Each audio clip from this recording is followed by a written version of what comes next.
a new potential buyer has entered the fray for the Pittsburgh Penguins, and Pat and I are going to give you guys the details on that right after this.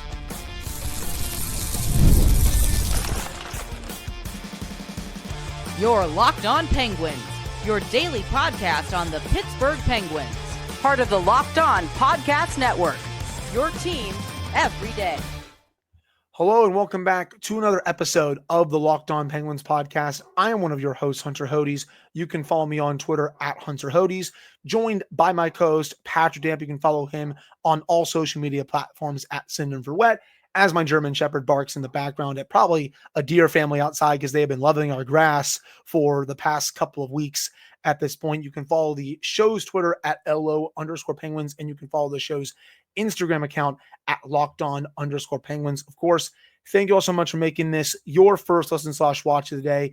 We are free and available on all platforms. And finally, today's episode is brought to you by FanDuel. Football season is right around the corner. Visit the FanDuel app today and start planning your futures bets right now. So, of course, Pat, right as we wrap up our episode on Monday, we get that big report from Elliot Friedman, who just drops a link on his Twitter, doesn't even bother to tweet any words. He just says, hey, I'm going to drop this story here and I'm going to go back to my summer vacation where he's probably at his cottage and all that. And it's a big story when it comes to the Pittsburgh Penguins because he reports that the Chicago-based Hoffmann family, led by David Hoffmann, who owns the ECHL's Florida Everglades, he has emerged along with his family as a serious contender to purchase the Pittsburgh Penguins from the Fenway Sports Group. So the Florida Everglades, as I said, they're in the ECHL.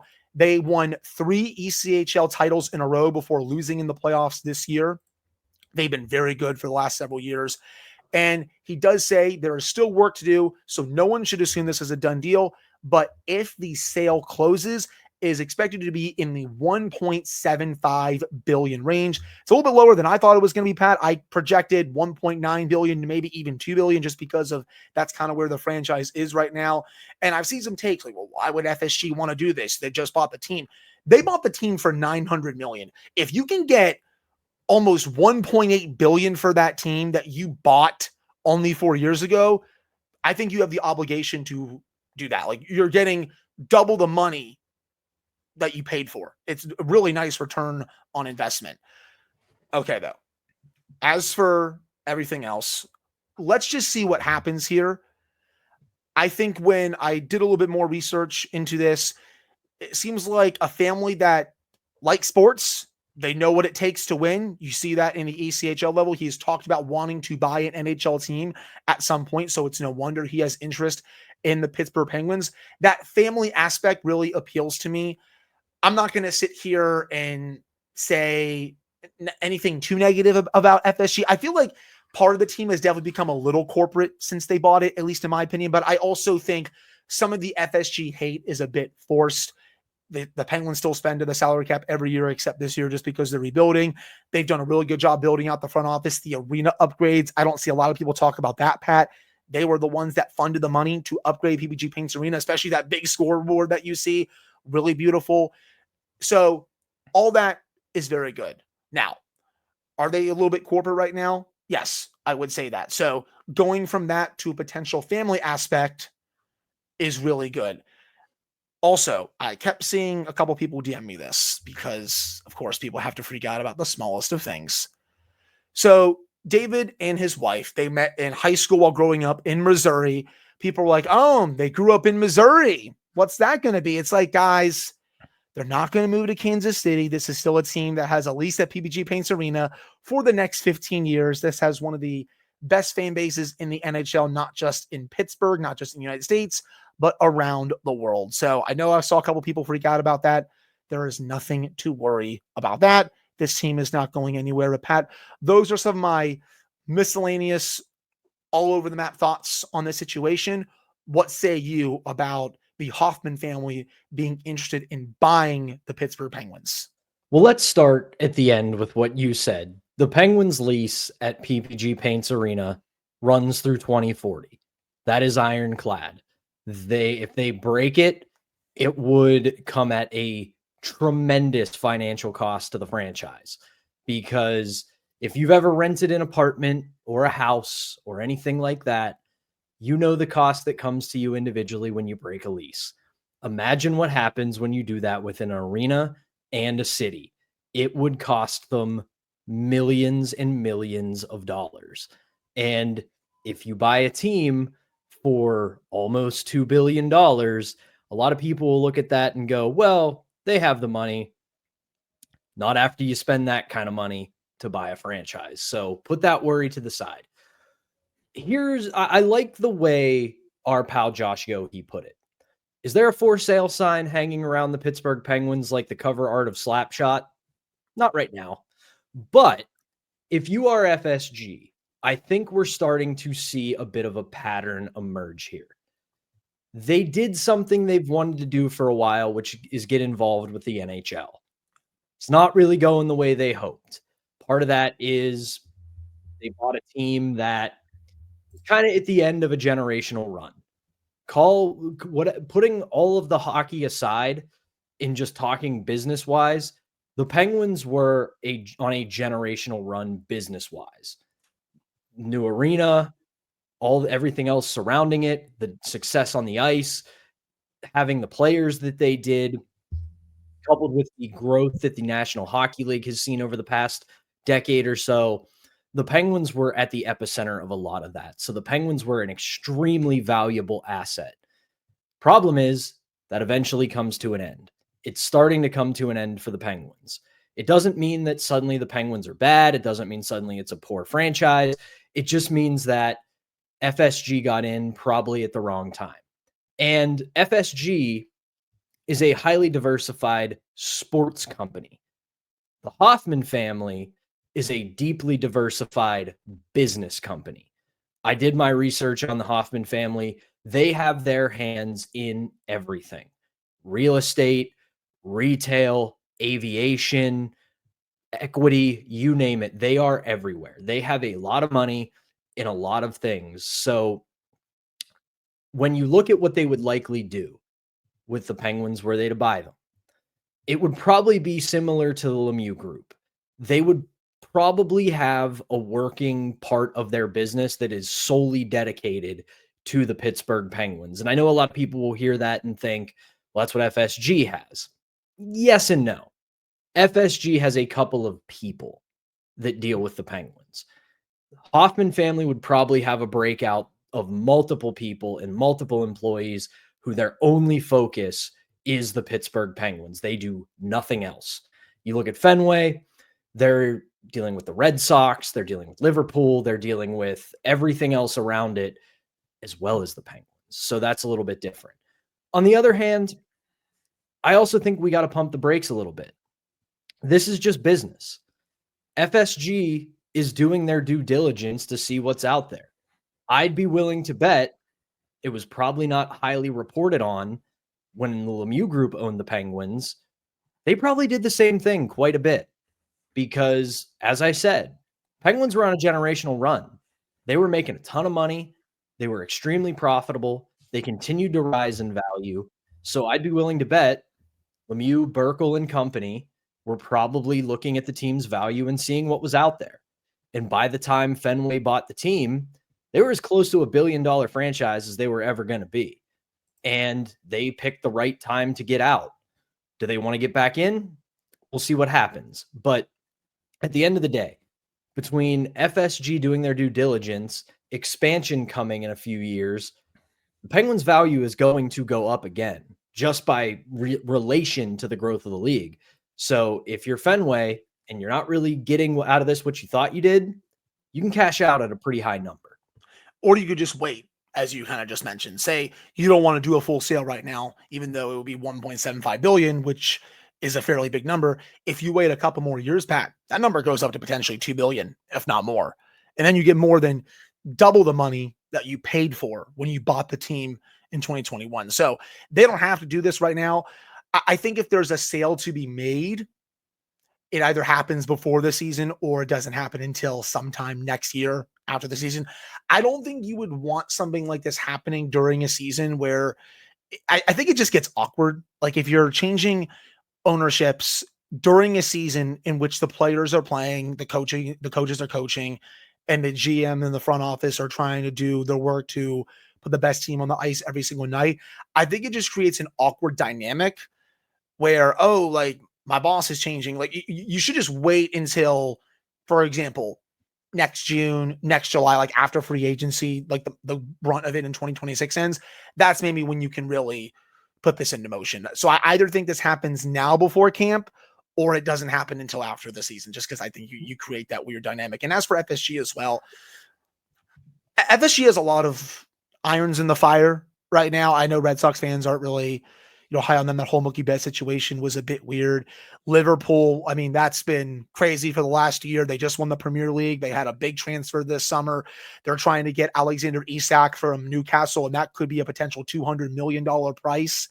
So they're spending quite a bit of money on Liverpool right now. They still spend quite a bit of money on the Penguins, but I could see them wanting to secure a bag right now, give it to someone else that can stabilize this team for the long-term future while maybe focusing on some of their other assets. Because you are right. Like they have people, FSG that is, at games every single week that, report to John Henry, Tom Werner, and all that. But I think if you have a family like this that owns the team, they'll have, the main guy there. They'll have maybe his son there, maybe someone else that only works with the Penguins and then can deliver those reports to, David, who's the big owner, or whoever. So I agree with you on that. But again, it goes back to like that family aspect that I think has been missing from the Penguins these last few seasons. And I do think that will be a big plus if that is to get done. But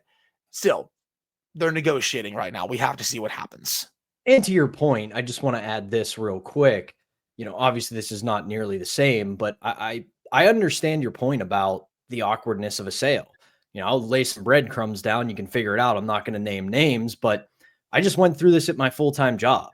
There was an ownership change, and it makes for a very awkward time because you don't know who the controlling interest of who you're working for is going to be anymore and what their vision is, where they want to take the company, what it means for jobs, what it means for stability. So that's a really good point as well. If FSG wants to do this, it's either got to be before the season starts or they got to kick the can down the road and keep working on this throughout the season and do it next off season, because the players, not so much, but front office staff, game day workers, the hockey operations staff, the people at the arena, it becomes a very awkward environment if you don't know what is coming in after your team gets sold or your company gets sold. So at the end of the day, I think realistically, I come back to what I said initially, is that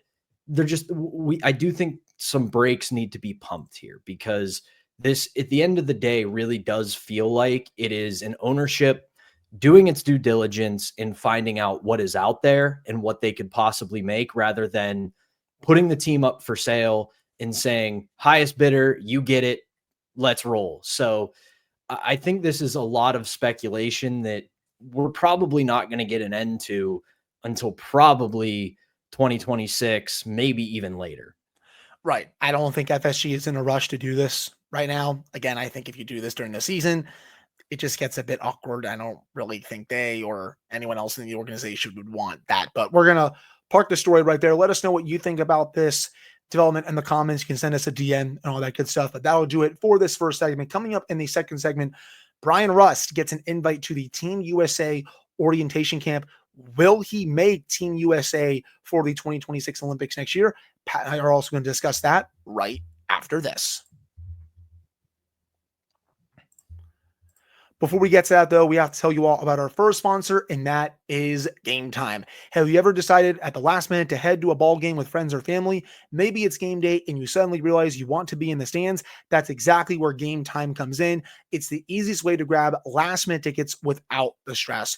With the money you save on tickets, you can splurge on food, drinks, merchandise, or even invite a big group to come with you. Game Time makes it possible. Game Time makes buying tickets fast and simple. Prices on the app actually drop the closer you get to first pitch, and they've got incredible last-minute deals, clear seat views, and a lowest price guarantee that takes the worry out of buying.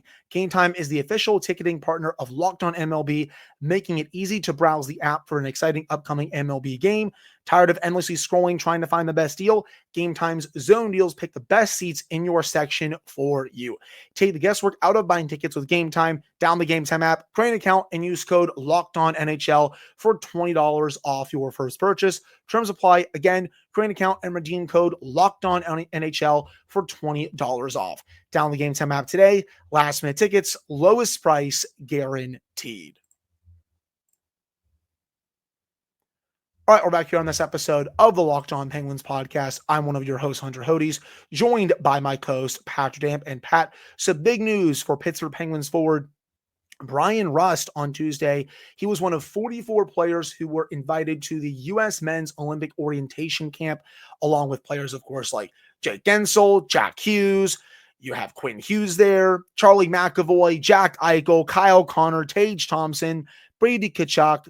I can keep going, Jason Robertson, but Bryan Rust is on there, which shows that he is definitely in contention to make the 2026 Team USA hockey team for the Olympics next year. And I'm all for it, man. This is a pretty big honor considering the year that he just had. We've waxed poetic about him so many times on this show throughout the summer. And again, man, this is really a nice honor for him, considering how consistent he has been as a Penguin since coming into the league. And if he gets off to another great start next season, going into February, I think at least as a reserve, Team USA will very much consider him. Will he play? I don't think so as of this time. I hate saying that. Team USA is just really deep compared to where they've been in years past. I think this is the deepest Team USA team of my lifetime. I've said that on the show a lot, but I think as a reserve, he could definitely find his way onto this team, Pat. Just don't think he's going to start. Well, the question you have to ask is with the IIHF in the Olympic rules, 14 forwards, 8 defensemen, 3 goalies. You obviously can take a reserve or 2, but they're not going to be on your active roster. But at the end of the day, you have to ask yourself, is he one of the 14 best American forwards right now? And I come down on the side of no. And I don't mean that as a diss to Bryan Rust. You said it. We've waxed poetic about how well he's played the last few years, how good he's been as a Penguin, how good he's been individually, because this is a guy who came in with no expectation. He was supposed to be a bottom 6 penalty killer, and now he's a bona fide top 6 winger, and he's a very versatile forward. But then you look at the amount of talent that has come out of the U.S. development program into the NHL. And the other thing that I think kind of works against Bryan Rust, there's a lot of really young, good American talent. And as hyper-focused as we are on the upcoming Olympics, Guerin and Team USA aren't just focused on the upcoming Olympics. They're focused on the next Olympics, and the Olympics after that, and the Olympics after that. Because this could be a really, really big, successful era for Team USA. Because there's a lot of young, very talented Americans who are currently in the NHL and that are going to be in the NHL over the next 5 to 10 years. So I come down as he's got to have another big year. He's got to have a big start to the season. He essentially has to make himself undeniable. This is not a one-to-one comparison, but you can see the shades of it. It's a lot like Chris Kunitz in 2014. You can joke that, oh, he only got there because he was Sid's winger, which is partially true. But when you look at Kunitz's numbers from the time he joined the Penguins to that 2014 Olympic team, he was one of the best wingers in hockey, and that was hard to do. He earned his way onto Team Canada. Now Bryan Rust has to do that with Team USA. I'm skeptical. I think he might get a Lifetime Achievement Award and get brought along as an extra. But as an everyday player, it is going to be an uphill battle for Bryan Rust to make Team USA. I agree with that last part for sure. I just think with the amount of talent that Team USA has right now, I don't see a place for him for the every night lineup, but I do think there is a decent chance that he will go as a reserve, considering how consistent he's been. I mean, for God's sake, Kyle Connor was scratched in the Four Nations Championship game for reasons that I will forever be confused about for, players like, Vince Trocheck, even, JT Miller was there, Chris Kreider and all that. I think Team USA has to make some changes around the margins. And I will say, I put Rust right now as we record this episode on August 20th. He's in the same category for me as Chris Kreider, as JT Miller, as Vince Trocheck, in that. That's fair. They're not bad players, but I would not put them among the best American players right now. They are right on the outside. They're knocking on the door. It doesn't, and I know that everybody has their hot takes about these guys in the NHL, but when you look at just the pool of American forwards, they're among the best. Are they among the best 14? I'm skeptical. No, I agree. And that's why, again, Team USA needs to make some changes along the margins for the Olympics. You take out a few of those Rangers guys, you put in someone like a Tage Thompson, Jason Robertson, Cole Caulfield, and I can make your team even stronger. Obviously, Kyle Connor should be an every night player for you at the Olympics, but I could probably talk about this for 15, 20 minutes. We just don't have that time. But again, as for Rust, reserve and extra, I think there's a decent chance of that. But I'm just excited that he's getting the opportunity to show what he can do at the orientation, and they will have an eye on him to start this season. Pat, I don't think this is going to be like a Chris Kunitz where, like Sid just carried him to Team USA, but Bryan Rust has been very consistent throughout his career on either of those top two lines, whether it's with Crosby or with Malkin. The way that he has developed, I think, is the big thing. Again, you're right. We can joke forever about Chris Kunitz, and it is funny to joke about it, but Kunitz was still really good to get on to that team because Canada is stacked virtually every single year at the Olympics. So the fact that he got there is a pretty big accomplishment, but I digress. Do you have anything else to add about this or the team in general? I do find it kind of weird that Lane Hudson was not invited. I never thought he was going to make the team next year. 2030 is probably a better bet for him. Heck, even the 2028 World Cup of Hockey. But there's really not too many players here that I'm kind of confused about. It is funny that Patrick Kane is there. I don't think he's going to be on the Olympic team, but I guess if they just want to give him a courtesy invite to the orientation camp, that's fine. He's the best American player. Not to belabor the Chris Kunitz point, but if you look at his 2 seasons prior to 13-14, the guy put up 120 points, and he put up, if my math is correct, which it might not be, 57 goals. Like, it wasn't like, I know that everybody jokes that, Sid brought his preferred winger, but the guy scored almost 60 goals across 2 seasons, and he put up 120 points. Like, he earned his way onto that team.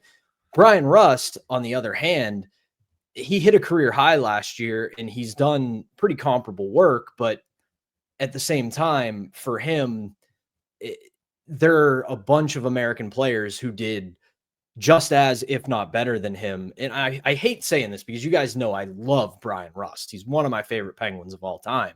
But you look at Team USA right now and how good the American program has become, it's going to be really difficult to justify giving Bryan Rust a full-time spot. Right. I think we probably said that 500 times in the last 10 minutes, so probably don't have to repeat ourselves. But to sum it all up, congratulations to Bryan Rust being invited, and we're both very excited to see what he can do during the season, to see if he can earn his way onto Team USA, again, as an extra reserve or even more. But that'll do it for the second segment. Coming up to end the show, there's going to be some broadcast changes to SportsNet Pittsburgh for the 2025-2026 season, and Pat and I are going to discuss that right after this.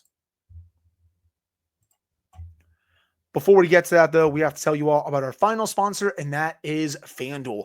August 26th is officially FanDuel Futures Day, a brand new holiday for football fans who live for bold predictions and preseason hunches. For just 24 hours, FanDuel is giving you deals on NFL season predictions, so whether you're calling your MVP, eyeing a long shot division winner, or ready to crown your Super Bowl champion before week 1 even kicks off, this is your moment. You can pick who you see winning MVP, Patrick Mahomes, Josh Allen, Lamar Jackson. Maybe it's a defensive player. Maybe you want to vote for TJ Watt or someone like that for your Super Bowl pick. You can vote for the Eagles to go back-to-back. You can vote for the Chiefs to continue their run as a potential dynasty. You can vote for the Buffalo Bills to win a Super Bowl, or you can parlay your division winner, dark horses. Visit the FanDuel app today and start planning your futures bets right now, because Futures Day is one day and one day only. That is FanDuel. Play your game. All right, we're back here on this episode of the Locked On Penguins podcast. I'm one of your hosts, Hunter Hodes, joined by my co-host, Pat Stamp. And Pat, this news comes courtesy of Matt Venzel of the Pittsburgh Post-Gazette. He was the first to report this, that Mike Rupp will not be returning to SportsNet Pittsburgh for the 2025-2026 season. So the two main color analysts on SportsNet Pittsburgh will be Colby Armstrong and Phil Bork. Venzel does report in his article that Bork is going to get more TV time this year, which that's a huge plus for me. I think he and Josh Getzoff together, that is the gold standard. But I'll say this again here on the show. I think the Penguins' best bet for a better broadcast this upcoming season, and I saw the athletic votes among fans and all that, the Penguins were towards the bottom, which I found that was ridiculous. I think the Penguins' best bet is Getzoff calling the game, Bork up in the booth with him, Colby down ice level to give you what he's seeing down there. Obviously, he can crack some jokes. I think he really balances his analysis with his humor, just because he's naturally a funny guy, but he also knows the game in and out. So I want him part of every broadcast. And then Phil Bork, he always knows when to call out the team versus when to give them credit. And then Getzoff, I really like how energetic he is, the way that he sees the game. I think he's a really good play-by-play announcer. People can disagree with if they want with that. That's just how I see it. That is my dream broadcast, at least for this upcoming season. You make a three-man broadcast team with them. It doesn't sound like that's what it's going to be. That's what my idea would be, though. But it sounds like it's going to be Getzoff again with Bork and Colby kind of rotating. As for Mike Rupp, wish him the best of luck. He does some other stuff with SiriusXM. He does some stuff with the Rangers. But I think of the three analysts last year, Pat, my opinion, I liked his analysis the least out of him, Colby, and Phil Bork. For sure. And I don't want this to sound like I think Rupp's bad. I don't think he is at all. I think he's solid. He does a good job.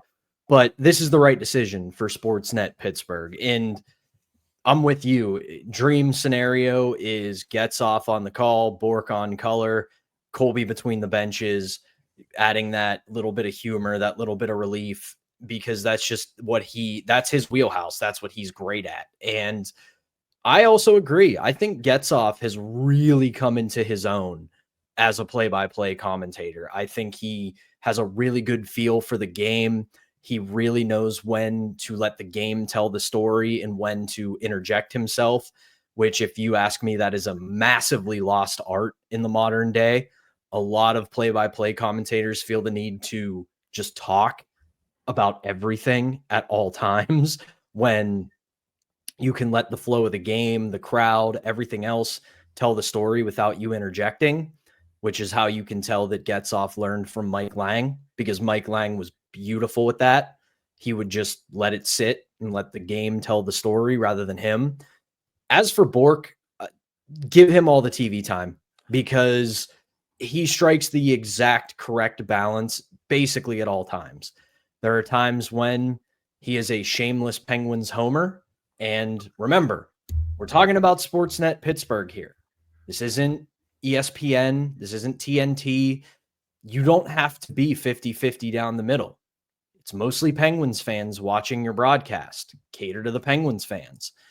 But he also knows when this team needs a kick in the pants. And when they don't put together a good effort, he's not going to mince words about it. And I don't want to dump on a former one, but when he comes up with good critiques of the team, it wasn't like Bob Airey. I loved Bob Airey as a character. I loved Bob Airey as a hockey player, but Bob Airey's solution to everything for the Penguins when they were playing poorly was to get physical.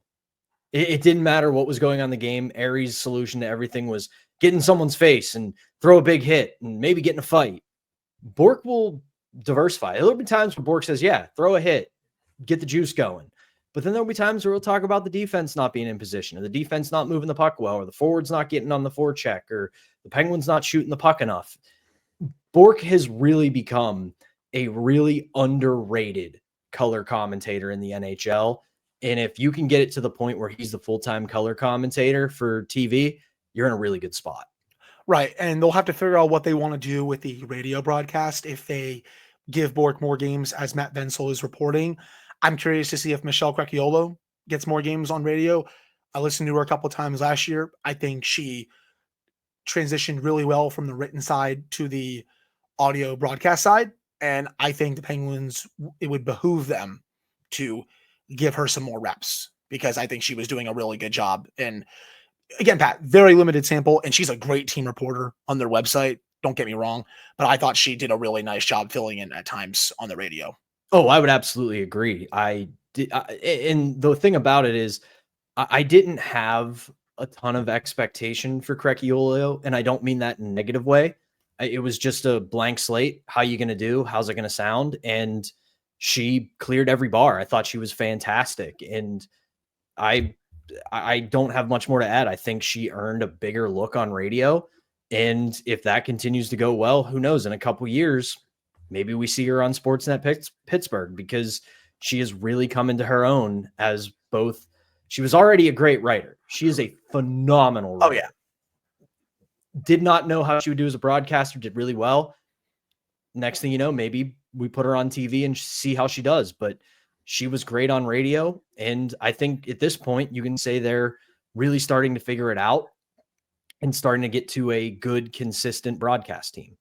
Right, 100%. And I do think the time is coming when she is going to get at least a couple of reps on TV. If they need her to fill in for Colby or Phil Bourque, if both of them can't be available for a game. I know Colby has the stuff with NHL and TNT, I believe, and then he also has some Sportsnet duties that he has to do. So he tries to balance all this. And if Bourque has to do a game on radio and he's not available, I could easily see them going to Michelle and be like, hey, want to come on here? We don't have either of these two guys available. So I do think that point is coming, and I would be really curious to see how she would do on TV as well.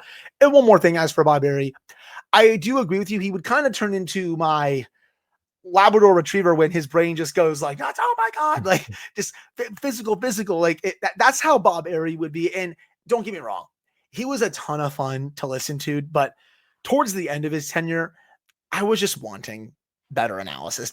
I get it. Some people will say he got shafted by FSG, and yeah, the exit was a little bit weird. Let's be real here. I agree with that. But in terms of his actual analysis, I felt like it could have been better. And I feel like I learned more about the game when I listen to someone like Phil Bourque or Colby Armstrong. Not just disrespecting Bob Berry.